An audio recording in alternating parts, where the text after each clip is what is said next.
Hello everyone, आपका स्वागत है हमारे चैनल इंग्लिश आउट पे। प्लीज हमारे इस चैनल को लाइक शेयर सब्सक्राइब करिए। जितने लोगों तक इसे पहुंचा सकते हैं प्लीज पहुंचाइए, ताकि आप तक ही ये नॉलेज जो है लिमिटेड ना रहे। नॉलेज को बांटते रहना चाहिए, शेयर करते रहना चाहिए। सो अगर आपको ये चैनल ये अच्छा लगा, ये वीडियो जो हम बना रहे हैं अच्छी लगी, तो प्लीज इसको शेयर करें।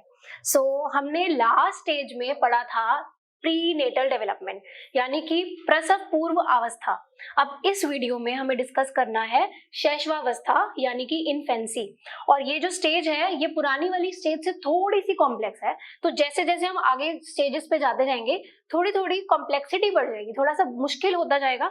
मुश्किल इन टर्म्स मतलब कि मुश्किल का ये मतलब हुआ कि इसमें कुछ कुछ चीजें ऐड ऑन होती जाएंगी, इसीलिए थोड़ा सा कॉम्प्लेक्स होता जाएगा। लेकिन जैसे जैसे हम आगे बढ़ेंगे आपको और इंटरेस्टिंग लगेगा, कि आपको ऐसी ऐसी चीजें मिलेंगी जो आप रिलेट कर सकते हो अपनी डेली लाइफ से। सो आई होप आपको ये वीडियो भी अच्छा लगे। स्टार्ट करते हैं आज की वीडियो, जो कि है इन्फेंसी की स्टेज। इन्फेंसी की जो स्टेज है ये आ जाती है प्री नेटल के बाद। और प्री नेटल जो हमने पढ़ा था या प्रसव पूर्व अवस्था हमने पढ़ा था वो थी 9 मंथ्स की। अब इसके बाद जब बर्थ होता है, बर्थ से लेकर 2 साल तक जो पीरियड होता है वो होता है इन्फेंसी का, यानी कि शैशवावस्था का पीरियड। अब इसके अंदर भी हमें वही सेम चीजें पढ़नी है। हम जब भी पढ़ेंगे हम 3 ही चीजें पढ़ेंगे। फिजिकल डेवलपमेंट आएगी, शारीरिक विकास, फिर आएगा हमारा सोशो इमोशनल डेवलपमेंट, और उसके बाद आएगी हमारी कॉग्निटिव डेवलपमेंट। हर वीडियो में हमें तीनों एस्पेक्ट्स को लेकर चलेंगे, क्योंकि डेवलपमेंट जो होता है कि वो एक डायरेक्शन में नहीं होता, वो मल्टीपल चीजों को लेके चलता है। और हम जब कॉग्निटिव डेवलपमेंट पढ़ेंगे तो हम साथ साथ भाषा का भी थोड़ा थोड़ा विकास देखेंगे, कि क्योंकि कॉग्निटिव डेवलपमेंट में ही भाषा का भी विकास आता है। इसके बारे में आपको थोड़ी सी आइडिया दूंगी, अभी मैं ज्यादा नहीं बताऊंगी, क्योंकि इसके ऊपर एक पूरा टॉपिक है वाइगोट्स्की का, इसके बारे में हम आगे पढ़ेंगे। अभी मैं आपको थोड़ा सा ब्रीफिंग करूंगी, इसके अंदर थोड़ा सा ये बताऊंगी कि क्या क्या होता है इसमें। पहले आ जाती है हमारी फिजिकल डेवलपमेंट, यानी कि हमारा शारीरिक विकास। ये जो फिजिकल डेवलपमेंट की स्टेज होती है वो पुरानी स्टेज के कंपैरिजन में इतनी ज्यादा फास्ट नहीं होती। मतलब कि पहले जब हमने पढ़ा था, जो कुछ पुरानी वीडियो में हमने पढ़ा था, उसमें हमने देखा था कि एक सिंगल सेल से मल्टीपल सेल स्टेज में बच्चा जो है वो बन जाता है। अगर आप अभी देखें तो आप लोगों की हाइट, अगर आप लोग चाइल्डहुड के पीरियड में देखें बच्चों को, वो हर साल कुछ 5 या 6 सेंटीमीटर बड़े होते हैं। लेकिन अगर हम यहाँ देखें प्री नेटल स्टेज में, तो एक सेल से मल्टीपल सेल बन गया, मिलियंस ऑफ सेल्स बन गए।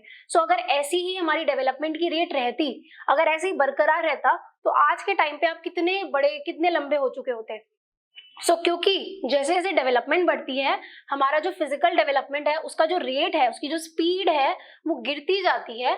इसीलिए हम कह सकते हैं कि डेवलपमेंट जो है वो यूनिफॉर्म नहीं है, जो कि मैंने आपको प्रिंसिपल में भी बताया था, सिद्धांत में भी बताया था, कि डेवलपमेंट जो होती है वो यूनिफॉर्म नहीं होती। फिजिकल डेवलपमेंट की जो अगर हम बात करें, इसमें the first 4 weeks of life are termed as neonatal. अब ये जो फर्स्ट 4 वीक्स होंगे, इनको हम नियोनेटल पीरियड कहते हैं, और इसीलिए इस दौरान जो बच्चे हैं उनको हम कहते हैं नियोनेट्स। इनको हम नियोनेट्स कहते हैं। Most babies way around 2 to 4 kg, 2 से 4 किलो के लगभग बीच में इनका वजन रहता है। And they are between 18 to 22 inches in length, मतलब कि तकरीबन 18 से 22 इंच उनकी लेंथ होती है। मेल बेबीज, अगर मैं ये पैटर्न आपको बता रही हूँ, ये सारे बेबीज पे अप्लाई नहीं होता, क्योंकि कईयों के केस में उनका वेट बहुत कम भी होता है, जिसके बारे में हम पढ़ेंगे कि वो क्यों होता है। Male babies are generally slightly heavier and longer than female babies. जो मेल होते हैं, मैंने आपको पहले बताया था कि एडोलेसेंस में क्या होता है, शिफ्ट हो जाता है। लड़कियां जो होती हैं वो पहले मैच्योर हो जाती हैं, और लड़के जो होते हैं वो बाद में मैच्योर होते हैं। और इसका लेना देना हम एडोलेसेंस में देखेंगे, इसके बारे में एडोलेसेंस जब हम पढ़ेंगे तब हम एक बार फिर से इसको रिवाइज करेंगे। अभी अगर हम इन्फेंसी में देखें तो इसमें बता रहे हैं कि मेल बेबीज जो होते हैं लड़कियों के कंपैरिजन में, फीमेल बेबीज के कंपैरिजन में ज्यादा हैवियर होते हैं। Infants who arrive before their due date are preterm or premature, and these babies may or may not have low body weight. कभी कभी क्या होता है कि जैसे मैंने आपको बताया था कि जो हमारा जेस्टेशन पीरियड है या जो हमारा पूरा प्रेगनेंसी का पीरियड है वो होता है 9 मंथ्स का। तो अगर 9 मंथ्स का पीरियड है, उसमें कभी कभी एक्सेप्शंस क्या होते हैं कि कुछ बच्चे जो होते हैं वो मतलब कि जल्दी उनकी डिलीवरी हो जाती है, जिसकी वजह से क्या होता है कि वो पूरी तरह से डेवलप नहीं कर पाते या उनका वजन अभी कम रहता है। तो अर्लियर स्टेजेस में ऐसा क्या होगा कि उनका जो वेट होगा बेबीज का वो बहुत लो होता है at the time of their birth, जब वो पैदा होते हैं तब। और इसी के साथ साथ कई बच्चे जो होते हैं वो 1 या 2 हफ्ते लेट भी हो जाते हैं, जिनको हम कहते हैं पोस्ट मेच्योर। सो एक होते हैं प्री मेच्योर जो कि पहले बच्चे हो जाते हैं, और एक होते हैं पोस्ट मेच्योर जो प्रेगनेंसी का जो 9 मंथ्स का पीरियड है उससे 2 हफ्ते लेट होते हैं, इनको कहते हैं पोस्ट मेच्योर। सो इनके केस में और इनके केस में हम ये देख सकते हैं कि जो उनका बॉडी वेट है वो थोड़ा सा कम होता है, तो वो इस रेंज में 2 से 4 किलो के रेंज में फॉल नहीं करता, तो उनका वजन थोड़ा सा कम होता है। Both premature and postmature babies are at a higher risk of complications. अगर हम प्री मेच्योर की बात करें, अगर हम पोस्ट मेच्योर की बात करें, दोनों के केसेस में जो बच्चे होते हैं क्योंकि वो अपने एग्जैक्ट टाइम से आगे या पीछे होते हैं, सो उनके केस में कॉम्प्लिकेशंस बढ़ जाती हैं, या फिर उनको कुछ सिकनेस हो सकती है, या उनका ब्रेन डैमेज हो सकता है किसी तरह से, कभी कभी डेथ भी हो जाती है। सो ये एक चीज थोड़ी सी इंपॉर्टेंट है।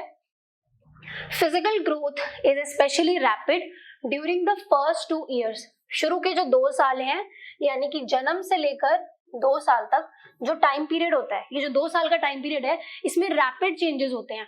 क्यों कह रही हूँ रैपिड चेंजेस होते हैं? इवन दो हमने पढ़ा था प्री नेटल में सबसे ज्यादा है और उसके बाद इन्फेंसी में, लेकिन इन्फेंसी में शैशवावस्था में भी जो 2 साल का गैप है उसमें भी बहुत रैपिड चेंजेस होते हैं। जैसे कि the infant's birth weight generally doubles by 6 months and triples by infant by their first birthday. जब बच्चा जो होता है 6 महीने का बच्चा, तो उसका जन्म से 6 महीने के बीच में जो उसका आकार है वो 2 गुना हो जाएगा।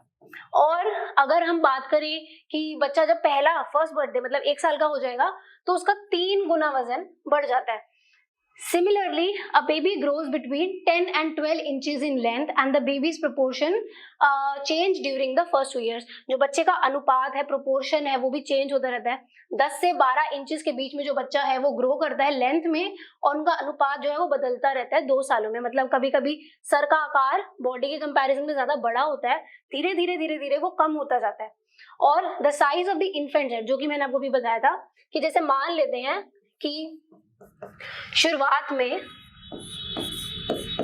यहाँ पे अगर हम देखें तो पहले 1/3 था, तो अगर हम बॉडी को 3 हिस्सों में डिवाइड कर दें, तो उसमें जो सिर है सिर्फ वो 1/3 पोर्शन बना रहा है। उसके बाद अगर हम देखें, अगर मैं इसको ऐसे डिवाइड कर दूं तो इसमें सिर एक हिस्सा बन रहा है, तो 1/4 पोर्शन है। और जैसे जैसे मेच्योर होते जाएंगे हमारा जो हेड है वो बॉडी से प्रोपोर्शन में आता जाएगा, यानी जब हम अडल्टहुड में पहुंचेंगे तो वो धीरे धीरे 1/8 हो जाएगा। सो पहले हमारे सर का साइज थोड़ा ज्यादा बड़ा होता है, तो इसलिए वो 1/3 पार्ट है हमारी पूरे बॉडी का, पूरे शरीर का। फिर वो हो जाएगा 1/4, मतलब कि अगर हम पूरे बॉडी को 4 हिस्सों में बांट दें तो उसका एक हिस्सा सिर्फ हमारा धड़ है, मतलब सर है। और उसके बाद धीरे धीरे एडोलेसेंस तक हम पहुंचेंगे, अडल्टहुड तक पहुंचेंगे तो 1/8 हो जाएगा। अब इसके बाद जो अगली चीज हमें पढ़नी है वो है मोटर डेवलपमेंट। बच्चे का जो शारीरिक विकास है उसकी जो गति है, रेट है, वो धीरे धीरे गिरती जाती है। मतलब अगर हम शुरुआत में देखें तो बच्चा बहुत ज्यादा ग्रो कर रहा था, बट टाइम के साथ साथ उसकी जो ग्रोथ है उसमें गिरावट आती जाएगी। और ऐसा क्यों हो रहा है? क्योंकि उसकी गतिक क्रियाएं या जो उसका मोटर डेवलपमेंट होता है वो होता रहता है। Motor development is very important, बहुत महत्वपूर्ण है, क्योंकि इसमें क्या होगा, बच्चा चीजों को हैंडल करना, या फिर जैसे मैंने बताया था आई हैंड कोऑर्डिनेशन, की जैसे बच्चे की तरफ अगर बॉल आई तो उसको कैच कर पा रहे हैं। सो ये अलग अलग जो चीजें हैं, बट क्योंकि अभी हम सिर्फ इन्फेंसी पढ़ रहे हैं, शैशवावस्था, तो इससे जुड़ी मोटर डेवलपमेंट के बारे में पढ़ेंगे। बॉल पकड़ना, किक करना, ये सारी चीजें हम बाद में पढ़ेंगे।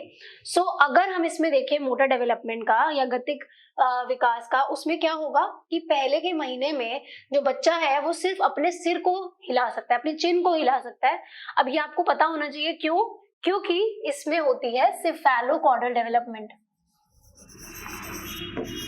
सिफेलोकॉर्डल के बारे में आपको मैंने पहले भी बताया था कि पहले हमारा सर जो होता है उसका विकास होता है, धीरे धीरे हमारा हाथों का, फिर उसके बाद नीचे की तरफ हमारी बॉडी का डेवलपमेंट होता है। सो बच्चा पहले सिर्फ अपनी चिन को हिला सकता है, उसके बाद अपने with another month the infants में रेज देयर चेस्ट, अपने चेस्ट, क्योंकि हेड के बाद अगली चीज क्या है, चेस्ट, तो उसको मूवमेंट करना शुरू कर देगा। By 4th month the infants may grasp the rattles. अब क्योंकि हाथों की डेवलपमेंट हो रही है तो ग्रास्पिंग की पावर डेवलप होगी। और उसके बाद by the 5th month the infants roll over, मतलब अपनी बॉडी के जो बड़े वाले मसल्स हैं उनको कंट्रोल करना शुरू करेगा, रोल हो जाएगा वो। And by the 8th month the infants may be able to sit without assistance. मतलब अगर हम पहले बच्चे को सीधा बिठाएं तो वो गिर जाएगा, क्योंकि अभी उसकी बैकबोन वाली साइड, नीचे वाले मसल्स डेवलप नहीं हुए। लेकिन क्योंकि धीरे धीरे मोटर डेवलपमेंट होगा तो उनके जो बड़े वाले मसल्स हैं नीचे की साइड के, वो डेवलप होना शुरू होंगे, तो वो बिना किसी सहारे के, बिना असिस्टेंस के बैठना सीख जाएंगे। About 10 months toddlers may stand while holding on to the objects। तो वो बच्चों का एक होता है ना जिसमें वो उसका सहारा लेके चलते हैं, या जैसे टेबल हो गई छोटी सी, उसका सहारा लेके खड़े हो जाते हैं, ऐसी चीजें वो शुरू कर देंगे। तो मतलब आप क्या देख रहे हैं, ट्रेंड क्या है, सिफेलोकॉर्डल ट्रेंड, मतलब सर से लेकर पैर तक डेवलपमेंट शुरू हो गया। क्योंकि वो खड़े हो पा रहे हैं, इसका मतलब ये हुआ कि उनका पैरों का डेवलपमेंट शुरू हो चुका है, उसका मोटर डेवलपमेंट स्टार्ट हो चुका है।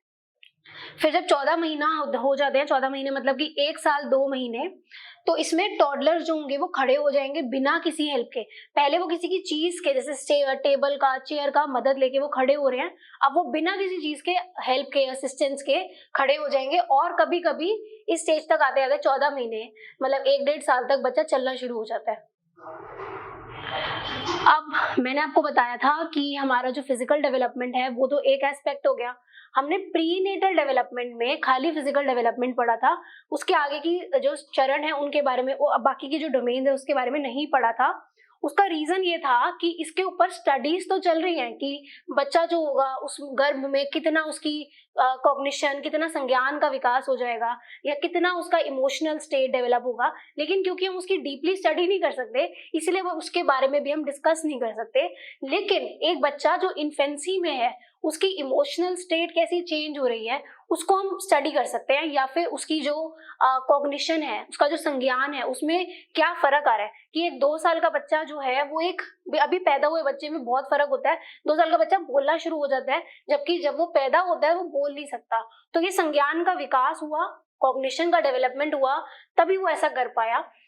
तो अगर हम कॉग्निटिव डेवलपमेंट के बारे में बात करें, कॉग्निटिव डेवलपमेंट की जो थ्योरी है वो पियाजे ने दी थी, जीन पियाजे ने।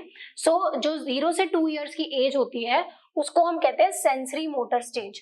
इसके बारे में हम पियाजे की जब हम थ्योरी पढ़ेंगे तब हम इसके बारे में थोड़ा सा स्टडी करेंगे कि सेंसरी मोटर स्टेज में क्या क्या होता है, क्योंकि वो बहुत ही बड़ा टॉपिक है जिसके बारे में डिटेल में हमें डिस्कस करना पड़ेगा। सो अभी की जो स्टेज है कॉग्निशन की, उसमें मैं आपको लैंग्वेज के बारे में थोड़ा सा रफ आइडिया देती हूँ। इवन दो बाद में इसके ऊपर एक और वीडियो आएगी, बट एक रफ आइडिया कि क्या क्या लैंग्वेज में चेंजेस आते हैं। 4 महीने का बच्चा बैबलिंग करता है। बैबलिंग करने का मतलब है कि वो कुछ कुछ बोलेगा, जैसे माँ माँ माँ ऐसे कुछ भी बोलेगा, लेकिन कुछ समझ नहीं आएगा, वो बड़बड़ाएगा। सो बहुत सारी साउंड्स निकालेगा, बैबल करेगा। 10 महीने का जो बच्चा होगा वो बैबल करेगा, including the language use in the house hold. जैसे एक आधा वर्ड सीख लिया, डोर या कुर्सी, ऐसे कुछ वर्ड्स, या मम्मी पापा, कुछ 1-2 वर्ड्स सीख लेगा जो घर में कॉमनली यूज होते हैं। और 12 से 18 महीने का जो बच्चा होता है, यानी कि कितना, 1 साल से लेकर 1.5 साल के बीच का जो टाइम पीरियड होता है, उसमें वो 1 वर्ड सीखता है। इसको आप ऐसे देख सकते हो, 1 साल का बच्चा लगभग 1 या 2 वर्ड्स सीख लेता है। फिर 18 से 24 महीने में 2 वर्ड की स्टेटमेंट्स, जैसे अगर उसको पेंसिल चाहिए तो वो बोलेगा मम्मी पेंसिल, पूरी लाइन नहीं बोलेगा कि मुझे पेंसिल चाहिए, बोलेगा मम्मी पेंसिल। तो 2 वर्ड्स के साथ जोड़ के एक स्टेटमेंट बनाने की कोशिश करेगा 1.5 साल से 2 साल की उम्र में। सो कहाँ बच्चा कुछ भी नहीं बोल पा रहा था या बड़बड़ा रहा था, और उससे वो एक 2 वर्ड की स्टेज पे आ गया। सो हम कह सकते हैं कि कॉग्निटिव डेवलपमेंट हुआ। और लैंग्वेज और कॉग्निशन का, जो हमारी भाषा है और जो हमारा कॉग्निशन है, ब्रेन डेवलपमेंट है, इनके बीच में एक लिंक है जिसके बारे में हम बाद में पढ़ेंगे, वाइगोत्स्की, और जब पियाजे की थ्योरी पढ़ेंगे लैंग्वेज की, तब हम इसके बारे में डिस्कस करेंगे कि कैसे ये एक दूसरे पर डिपेंडेंट होते हैं। कि जब हम बोलते हैं उससे वैसे ही हम सोचते हैं, और जैसा हम सोचते हैं, सोचने के बिना ही बोलना नहीं हो सकता, तो दोनों एक दूसरे से जुड़े हुए हैं। इसके बाद सोशियो इमोशनल डेवलपमेंट। अब बच्चा जो है वो समाज में रहता है, हम समाज में सारे रहते हैं और हमारा सामाजिकरण किया जाता है, सोशलाइजेशन किया जाता है। सो 0 से लेकर 2 साल में बच्चों का ज्यादा सोशलाइजेशन तो नहीं होगा, क्योंकि अभी वो बाहर नहीं निकले। सो इस टाइम पीरियड में जो बच्चों का मेजर सोशलाइजेशन होता है वो होता है परिवार के थ्रू, फैमिली के थ्रू, या फिर उनके घर के आसपास के जो लोग होंगे उनके थ्रू, रिलेटिव्स के through. So during infancy and toddlerhood, the children easily attach to others and they normally form the initial primary relationship with the parents and other family members. उनका जो जुड़ाव है, जो उनका एक बॉन्ड है, वो किसके साथ बढ़ जाएगा? उनके माँ बाप के साथ, उनके फैमिली मेंबर्स के साथ, उनके साथ बॉन्ड बढ़ जाएगा इस स्टेज में। और because infants depend completely on their parents for food, एक बच्चा जो 0 से लेकर 2 साल के बीच में है, वो अपने खाने के लिए, इनफैक्ट अपनी हर एक चीज के लिए वो पूरी तरह से अपने माँ बाप पर निर्भर है। तो कह सकते हैं जैसे क्लोथिंग हो गया, वार्मथ हो गया, नर्चरिंग हो गया। सो इस स्टेज में हम ये कह सकते हैं कि अगर बच्चों पर माँ बाप ध्यान दें तो बच्चों में ट्रस्ट डेवलप होता है। या फिर अगर हमने ऐसे किया कि बच्चों के ऊपर हमने ध्यान नहीं दिया इस स्टेज में, जैसे कुछ पेरेंट्स क्या करते हैं, बच्चों को डे केयर में छोड़ देते हैं, तो यूजुअली ऐसा क्या होता है कि उनको अटैचमेंट अपने पेरेंट्स से ज्यादा उस मेड से हो जाती है जो कि उसका ध्यान देखभाल कर रही थी, तो उसमें ट्रस्ट नहीं डेवलप हुआ पेरेंट्स के लिए। सो ये एक बहुत इंपॉर्टेंट स्टेज है, इसके बारे में हम पढ़ेंगे जब हम एरिक्सन की थ्योरी पढ़ेंगे, जिसमें उसने बताया है कि ये एक ऐसी स्टेज है जिसमें पेरेंट्स के बीच में और बच्चों के बीच में एक स्ट्रॉन्ग बॉन्ड डेवलप होता है। सो अगर पेरेंट्स इस स्टेज में बच्चों के साथ नहीं रहते या घुलते मिलते नहीं है या उनकी तरफ ध्यान नहीं देते, तो इस स्टेज में बच्चों का मिसट्रस्ट डेवलप हो जाता है, अपने पेरेंट्स पे ट्रस्ट, भरोसा खत्म हो जाता है। और इसी स्टेज के लिए ये बहुत इंपॉर्टेंट है, यूपी टेट में, सी टेट में कई बार इसका क्वेश्चन आया है, इस स्टेज को टॉय एज कहा जाता है। कई लोगों को कंफ्यूजन है कि इस स्टेज को हम प्ले एज कहते हैं, इसको हम प्ले एज नहीं कहते, वो नेक्स्ट स्टेज को कहते हैं। इस स्टेज को हम टॉय एज कहते हैं क्योंकि इस उम्र में बच्चे जो है वो अपने खिलौनों के साथ खेलते हैं। और दूसरा एक और क्वेश्चन आया था यूपी टेट के पेपर में, इसी स्टेज को इमिटेटिव एज कहते हैं। इमिटेशन करने का मतलब होता है नकल उतारना। सो बच्चे जो हैं इस उम्र में बड़ों की नकल उतारते हैं, उनसे सीखते हैं। सो ये इमिटेटिव एज भी है और टॉय एज भी है। सो अगर हम देखें इसी पेज में, इसी स्लाइड में कितनी सारी आपको चीजें पता चल गई कि एरिक्सन के अकॉर्डिंग यही एक स्टेज है जो मिसट्रस्ट और ट्रस्ट वाली स्टेज है, इसी को टॉय एज और इमिटेटिव एज कहा जाता है। और इसमें बच्चों का मेजर सोशलाइजेशन कौन करती है? फैमिली। इसको प्लीज आप अपने नोट्स अगर बना रहे हैं उसमें मेंशन करिए, क्योंकि नेक्स्ट स्टेज में जब हम पढ़ेंगे तो आप इन दोनों स्टेजेस को कंपेयर कर सकते हैं। आने वाली जो वीडियो है वो हम पढ़ेंगे, उसमें हम पढ़ेंगे लेटर डेवलपमेंट के बारे में, जिसमें हम पढ़ेंगे चाइल्डहुड में क्या क्या होता है, अर्ली चाइल्डहुड या उसके बाद वाला जो लेटर चाइल्डहुड और मिडिल चाइल्डहुड होता है उसके बारे में पढ़ेंगे, और फिर पढ़ेंगे अडोलेसेंस और अडल्टहुड। सो आई होप आप लोग प्रिपेयर कर रहे हैं अच्छे से, और प्लीज अगर आपको हमारी वीडियो अच्छी लगी हो तो कमेंट डाउन करके जरूर बताएं और चैनल को सब्सक्राइब और शेयर जरूर करें। Thank you.